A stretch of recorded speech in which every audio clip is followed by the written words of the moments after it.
Salut à tous, c'est Nico du Ciné Show et aujourd'hui, on se retrouve pour parler du film d'horreur le plus terrifiant de l'année 2024. Vraiment. C'est parti pour Long Legs.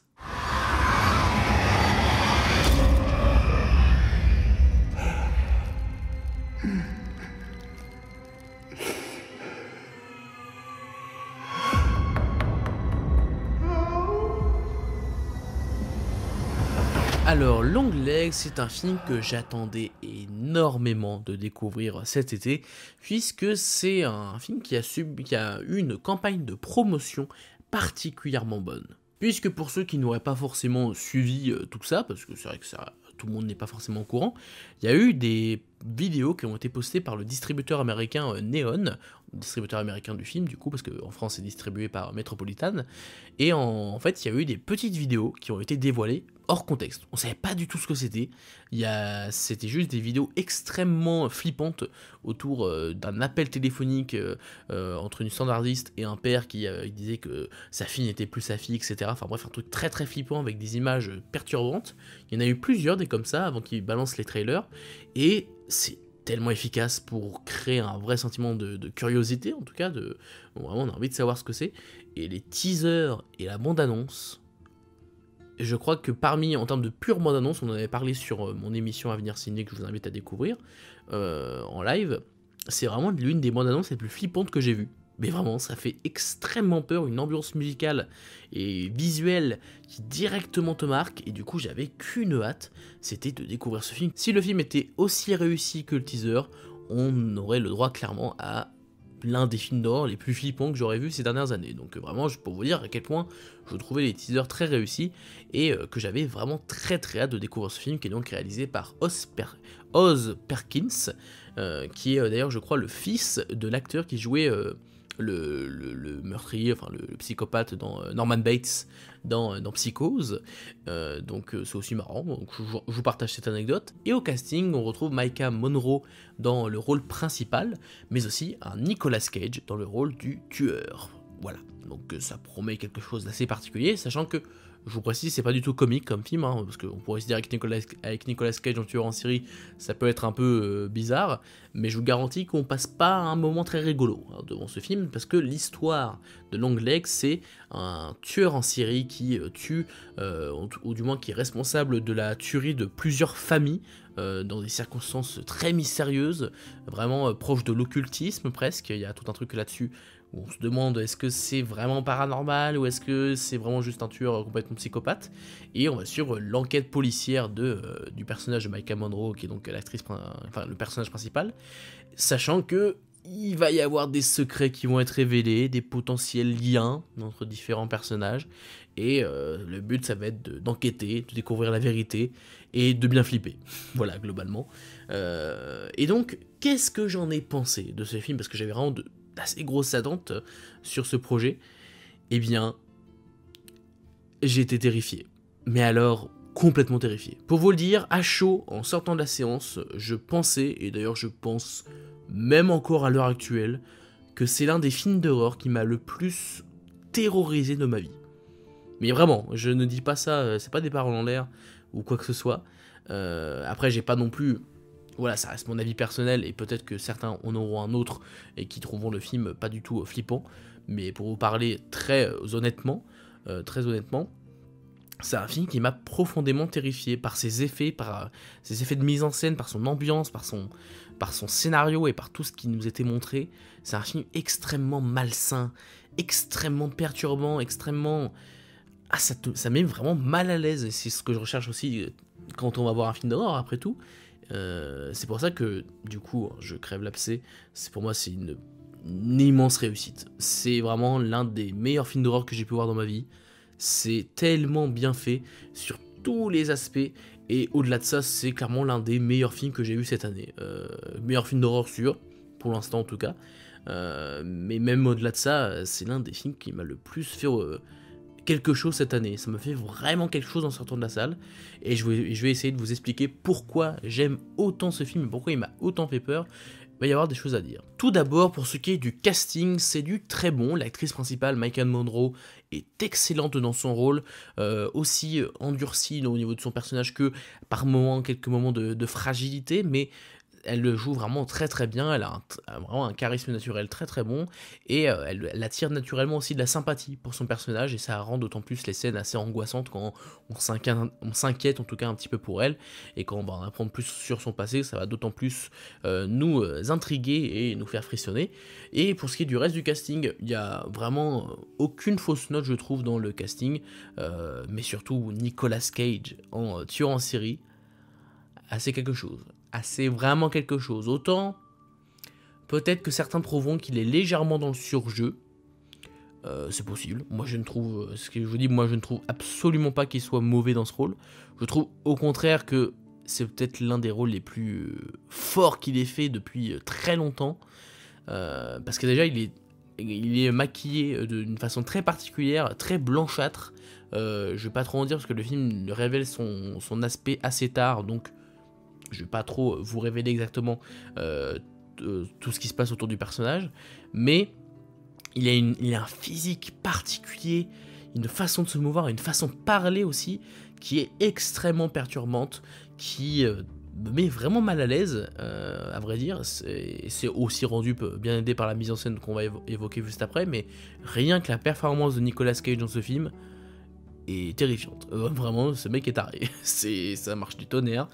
Et ça, franchement, c'est je pense, de l'un de ses meilleurs rôles à l'heure actuelle, en tout cas, à l'heure récente, en tout cas, de ses rôles récents, je pense que c'est un de ses meilleurs.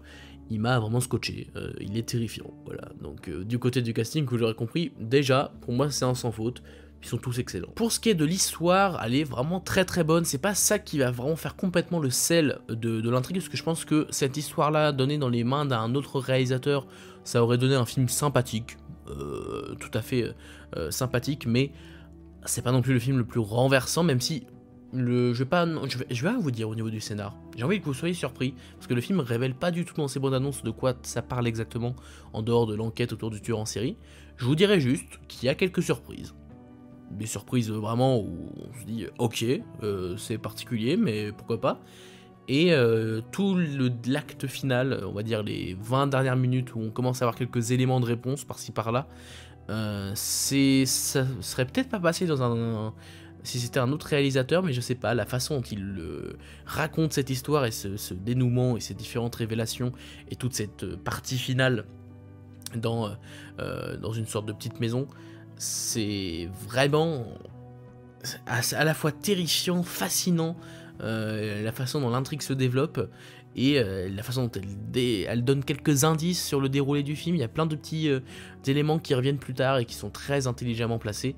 Bref, au niveau du scénario, là encore, je trouve que c'est un magnifique travail, même si, honnêtement, le scénario ne serait rien sans l'élément clé de ce film et qui fait pour moi que c'est l'un des meilleurs films de cette année, c'est la mise en scène qui est extraordinaire. C'est un film qui va constamment essayer de nous perturber par son sens de l'image et son sens de l'horreur.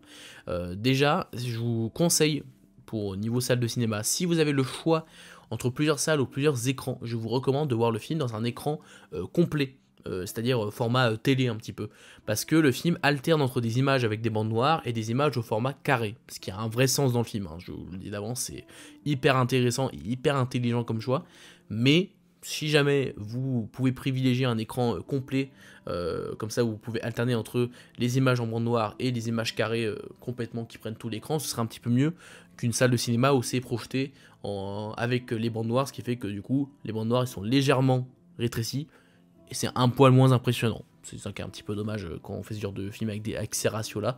Mais voilà, c'est un petit détail technique. Du coup, comme je le disais, le film alterne entre des images avec des bandes noires et des images au format, je crois que c'est 4 tiers, format un petit peu carré, en gros. Et c'est hyper pertinent, parce que c'est à la fois très intelligent dans un sens narratif, parce que le film, en gros, utilise ces parties-là, enfin, le format carré, quand ça veut, en gros, globalement, je résume, faire des flashbacks, hein, c'est un peu l'idée, globalement, c'est pas complètement nouveau, on est d'accord, mais c'est en tout cas logique d'un point de vue narratif. Et il y a aussi d'ailleurs une transition magnifique sur la fin où ça passe du format carré au format avec les bandes noires, mais de façon logique au vu du scénario, parce que le passé et le présent se rejoignent. Voilà, j'en dis pas plus, mais c'est une scène très intelligente là-dessus. Mais ce qui est très intelligent dans la façon d'utiliser ces cadres, c'est que le film va jouer avec la hauteur du format 4/3, c'est-à-dire que quand on est en bande noire, évidemment, les personnages n'ont pas énormément de hauteur dans l'espace, mais par exemple, la scène d'introduction se déroule au format 4/3. On a, je vous spoil pas trop, mais on a une scène, on a une jeune enfant qui est dans une sorte de maison un peu enneigée, qui sort dehors.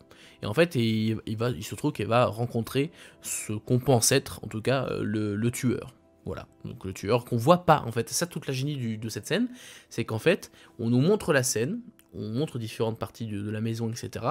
Et à un moment donné, on nous montre le tueur, Nicolas Cage, du coup. Sauf que, en fait, il prend tout le cadre, mais on ne voit pas sa tête. En fait, il faut que vous imaginez qu'on voit du genou jusqu'à ici. Et en fait, il prend tout le cadre avec son aspect très bizarre, parce qu'il a une posture très particulière, où tu vois qu'il est un peu perturbé, le monsieur. Et justement, le fait qu'il joue avec le cadre pour faire en sorte que le tueur soit tellement grand, tellement imposant, tellement flippant qu'il dépasse le cadre, ça crée déjà un sentiment de malaise assez palpable. Et justement, à un moment donné, il descend légèrement, et on aperçoit un milliseconde de sa tête, et c'est à ce moment-là que ça cut, titre, et là tu fais...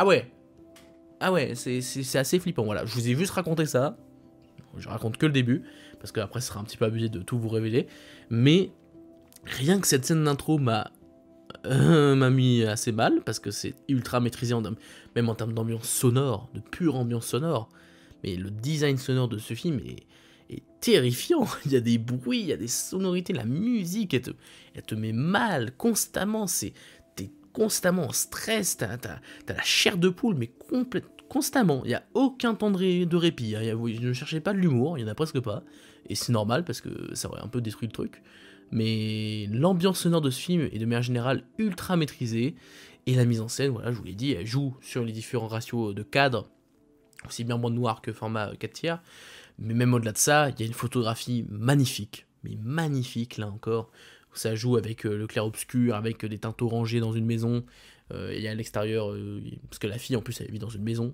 la femme vit dans une maison vraiment assez creepy, genre au milieu d'une forêt un peu, et ça crée des designs, enfin des images absolument magnifiques, même si on peut se questionner qui habiterait là-dedans, mais bon, chacun son avis, j'ai envie de dire. Et tout ce qui va se dérouler pour essayer de nous faire flipper, il y a des idées de mise en scène et de visuel surtout, en fait, qui sont absolument terrifiantes. Mais je peux pas vous le dire, parce qu'en fait, ce serait vous révéler. Je vais juste vous dire un petit truc, à un moment donné, observez bien les arrière-plans.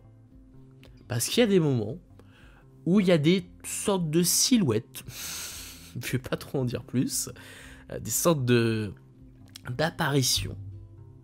Voilà.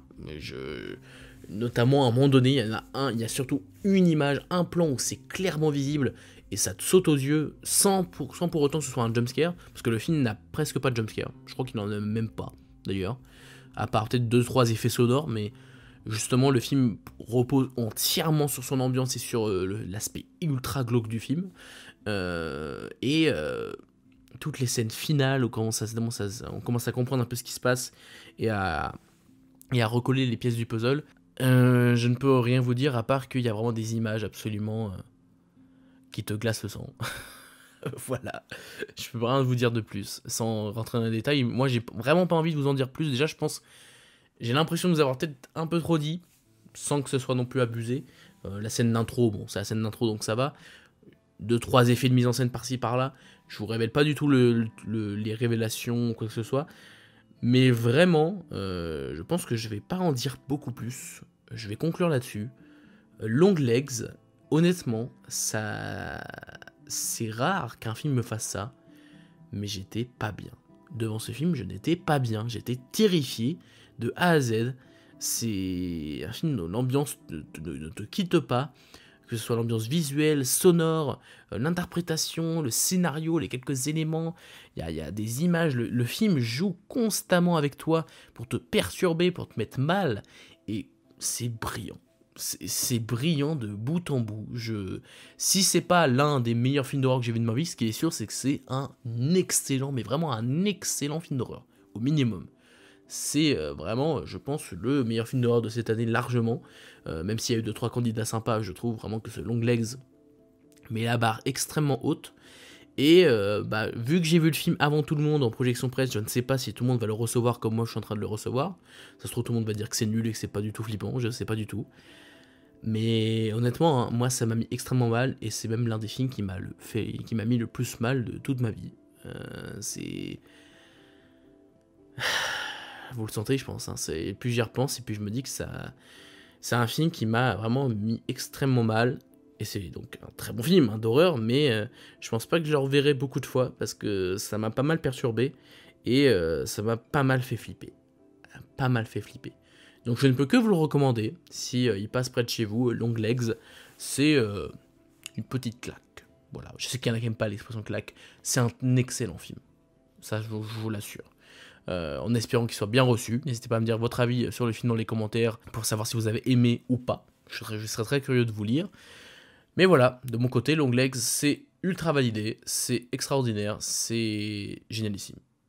Je n'ai plus assez d'adjectifs pour parler de ce film, pour dire à quel point je l'aime, donc voyez Longlegs, c'est extraordinaire. Voilà, c'est la fin de cette vidéo, j'espère qu'elle vous a plu. Si c'est le cas, n'hésitez pas à vous abonner, à liker et à partager la vidéo. Quant à moi, je vous dis à la prochaine pour parler de cinéma, mais en attendant, c'était Nico du Ciné Show, à bientôt.